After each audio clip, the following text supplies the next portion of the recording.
याद ही नहीं है। और अभी लेटेस्ट 10 अक्टूबर 2020 में मेरी एक भरी माल की पिकअप, जिस पिकअप के अंदर कई लोग मेरे साथ शामिल थे जिनका थोड़ा थोड़ा माल जाकर के मैं ट्रेडिंग करती हूँ, पानीपत वो गाड़ी जा रही थी। वो पिकअप मेरी रास्ते में से गायब हुई, जिसमें 4-4.5 लाख रुपए के तकरीबन का माल था।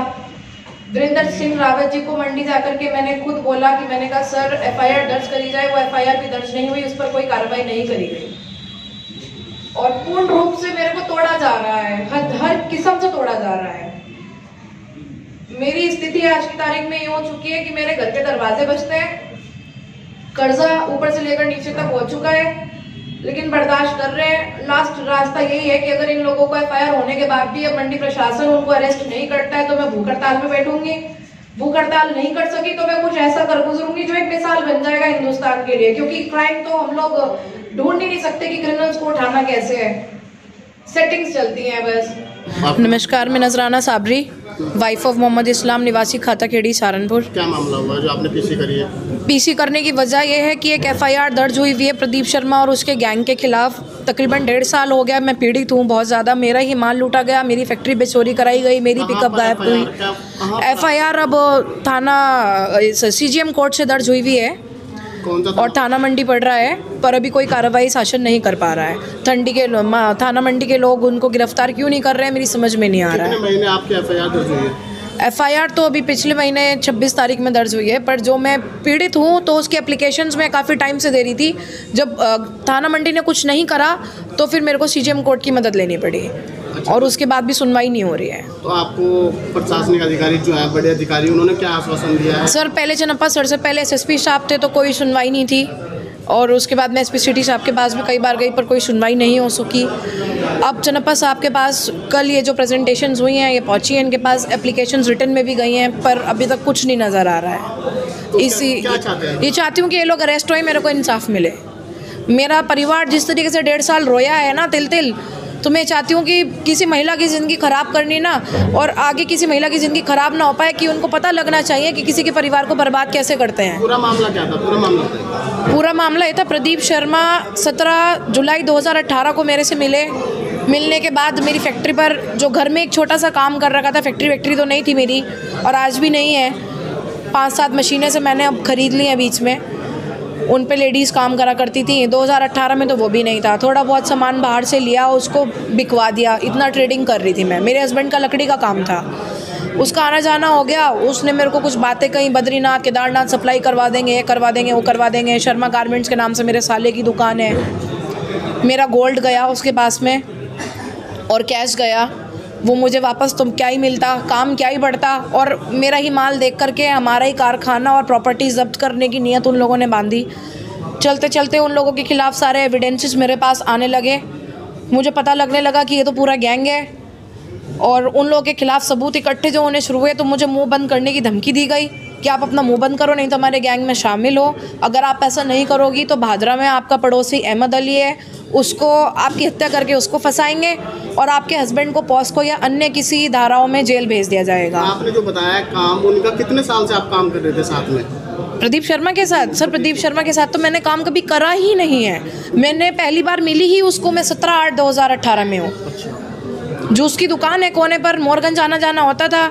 मैं बचपन से उसकी पड़ोसी वाली दुकान पर जो जूस पिया है, उसकी दुकान पे तो रिकॉर्ड में उस तारीख में मैं पहली बार जूस पीने गई थी। वो तारीख भी मेरे को इसीलिए याद रह गई। अब आप क्या चाहते हैं? ये लोग अरेस्ट होने चाहिए।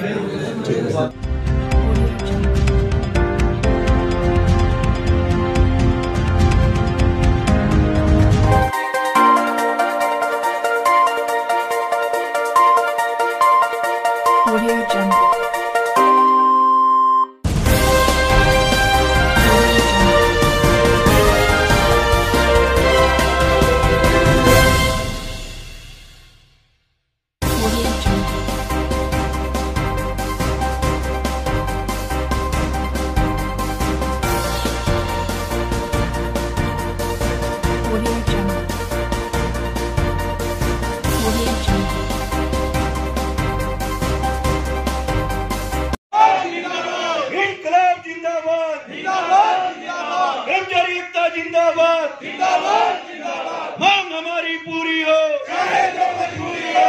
मांग हमारी पूरी हो, चाहे जो मजबूरी हो।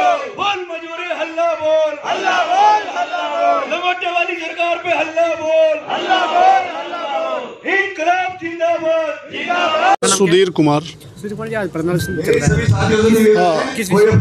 ये हमारा एक 7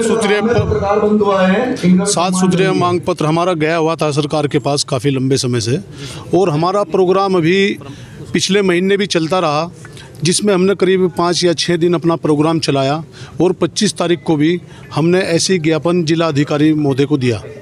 और ऐसे आज हमारा जो कार्यक्रम है ये कमिश्नर के लिए है, और हमारी लड़ाई है, सरकार निजीकरण करना चाहती है विभाग का, तो इसीलिए हम लोगों ने एक निर्णय लिया प्रांत के अनुसार। प्रांत ने क्षेत्रों में क्षेत्रीय कार्यालय पर एक धरने के रूप में आज हम यहाँ लोग बैठे हैं, और अपना जो ज्ञापन होगा, हमारा ज्ञापन कमिश्नर के यहाँ जाएगा। क्या मुख्य मांगे आप? हमारी मुख्य मांगे हैं, सबसे पहले तो हमारा यही है, हम निजीकरण नहीं होंगे। जो हमारे रूट बेचे जा रहे, हम रूट को बिकने नहीं देंगे, क्योंकि 7% हमारे पास रूट हैं, और उसी में हम अपनी जितनी हमारी बसें हैं, बस बेड़ा है, उसको चला रहे हैं। लगातार सरकार नौकरियां हो चाहे, हाँ नौकरियां, और सरकार केवल झूठ बोल रही है। सरकार जो चाह रही है वो केवल झूठ के ऊपर चला रही है, सब सरकार कोई सच नहीं बोल रही। आपकी मांग पूरी नहीं होगी तो चक्का जाम भी करेंगे। जो भी हमें प्रांत से निर्देश मिलेगा उसका हम अच्छा सा पालन करेंगे। हम कभी भी ऐसा नहीं करते, हम प्रांत के अनुसार ही चलते हैं, और जो हमारा क्षेत्र है, क्षेत्र हमारे अपनी जो शाखाएं हैं, जो शाखाओं को निर्देश देते हैं, हमारी शाखाएं उसके अनुसार चलती है क्षेत्र के। किस चीज़ का नुकसान है निजीकरण? हमें निजीकरण में सबसे बड़ा ये नुकसान है, जो प्राइवेट बसें जो आज कभी यात्री को सही प्रकार सेवा नहीं दे पाती, और सरकार उन प्राइवेट बसों को लाना चाहती है, तो सबसे बड़ा नुकसान तो हमारा यही है। हम चाहते हैं रोडवेज एक बहुत अच्छी सेवा देती है, और रोडवेज की बसें ही चले मार्गों पर। कर्मचारियों की रोजी रोटी में संकट है, तो कर्मचारियों की रोजी रोटी पर भी संकट है। इसीलिए कोरोना काल में हमारे ही कर्मचारियों ने अपनी जान पर खेलकर और कोरोना काल में मजदूरों को ढोया। जब देखा उस समय सरकार ने हमें शाबाशी भी दी, लेकिन शाबाशी का नतीजा आज ये है जो आप लोग देख रहे हैं। प्राइवेट बस मालिकों को परमिट जारी कर रही है सरकार। परिवहन निगम की केवल 7% राष्ट्रीय राजमार्गों पर बसें चलती हैं, और उन 7% रूटों पर भी सरकार राज्य अपने निजी बस मालिकों को परमिट जारी कर रही, जिससे हमारे परिवहन निगम के अंदर काम करने वाले 55,000 कर्मचारियों की रोजी रोटी संकट में पड़ेगी। अब आप क्या चाहते हैं? हम ये चाहते हैं कि सरकार जो है, जो प्राइवेट बस मालिकों को उन्होंने जो है परमिट जारी करने की अधिसूचना जारी की है, उस कार्रवाई को स्थगित करे, और इस परिवहन निगम को इसका अस्तित्व बनाए रखे, और इस प्रदेश की जनता को सस्ती और सुलभ यात्रा मिलती रहे। अगर आपकी मांगे पूरी नहीं होती है फिर आप क्या करेंगे? अगर हमारी मांगे पूरी नहीं होती तो हमारा जो प्रांतीय नेतृत्व हमारा जो आह्वान करेगा, उस आह्वान जो करेगा उसका हम अनुपालन करेंगे, और लखनऊ स्तर पर भी अगर हमें धरना प्रदर्शन करना पड़े वो भी हम करेंगे। हड़ताल करनी पड़े हड़ताल भी करेंगे, लेकिन हम जो है अपने जो है परिवहन निगम का निजीकरण होने नहीं देंगे। ठीक है, नहीं तो निजी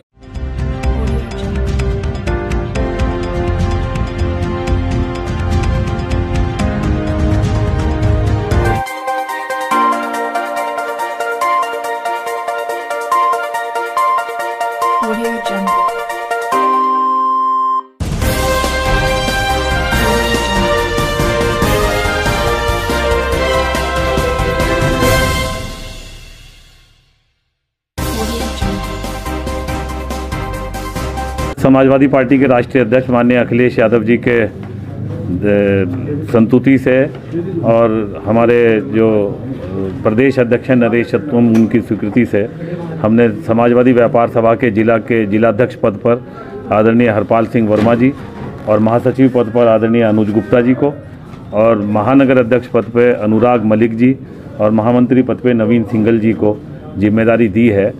भारतीय जनता पार्टी के पिछले 6 साल के राज में जिस तरह से व्यापारी प्रताड़ित हुआ है, बर्बाद हुआ है और परेशान है, नोटबंदी से लाइन पे लगा, और उसके बाद तमाम विसंगतिपूर्ण जीएसटी लागू कर जिस तरह से रोज़ कानून और धाराएं बदलकर व्यापारी को परेशान कर रखा है, उसमें निश्चित रूप से तमाम व्यापारी बहुत ज़्यादा परेशान हैं। और उस सब के अलावा इंस्पेक्टर राज सिर पर हावी होकर बोल रहा है, तमाम व्यापारी भ्रष्टाचार से परेशान हैं। और उस सब के अलावा जो लॉकडाउन की स्थिति इस तरह की लाकर खड़ी कर दी कि उसमें तमाम बाजार और अनियंत्रित रूप से लॉकडाउन को लागू किया गया।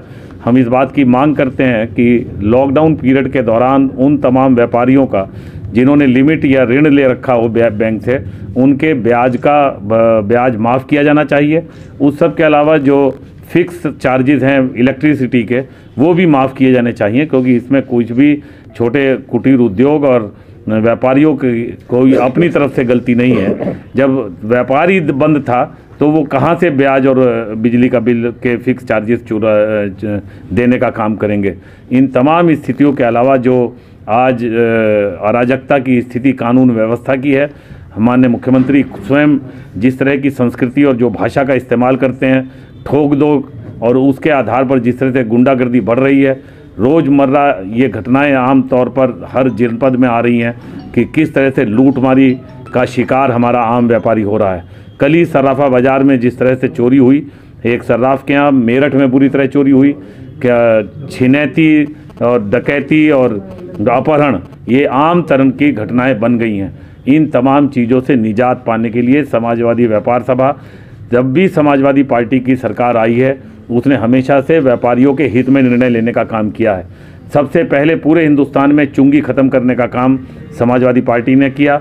समाजवादी पार्टी की सरकार के रहते हुए 3/7 स्थगित किया गया, जिससे व्यापारियों का उत्पीड़न ना हो सके। समाजवादी पार्टी की सरकार रहते हुए वैट में, सेल टैक्स में रजिस्टर्ड तमाम व्यापारियों को 5 लाख रुपए दुर्घटना बीमा योजना के लिए दिए गए। समाजवादी पार्टी के रहते हुए ऑनलाइन सुविधा दी गई, समाधान योजना दी गई, और व्यापारियों ने जो भी सुझाव दिए, उन तमाम सुझावों का पालन हमेशा से समाजवादी पार्टी की सरकारों में हुआ है। और एक नया स्वरूप जिस तरह से निवेश मित्र की योजना लाकर उद्योग बंधु का गठन कर माननीय अखिलेश यादव जी ने अपनी सरकार के दौरान किया, व्यापारी इस तरफ देख रहा है कि किस तरह ये सरकार जाए और 2022 में अखिलेश यादव जी की सरकार आए। जो नई जिम्मेदारियां हमारे जिलाध्यक्ष और महानगर अध्यक्ष और तमाम पदाधिकारियों को मिली हैं, हमें विश्वास है कि ये अपनी निष्ठा के साथ काम करते हुए जिम्मेदारियों को पूरा करेंगे और व्यापारियों को समाजवादी पार्टी के साथ जोड़कर सन 2022 में माननीय अखिलेश यादव जी की सरकार बनाने का काम करेंगे। समाजवादी पार्टी जिंदाबाद।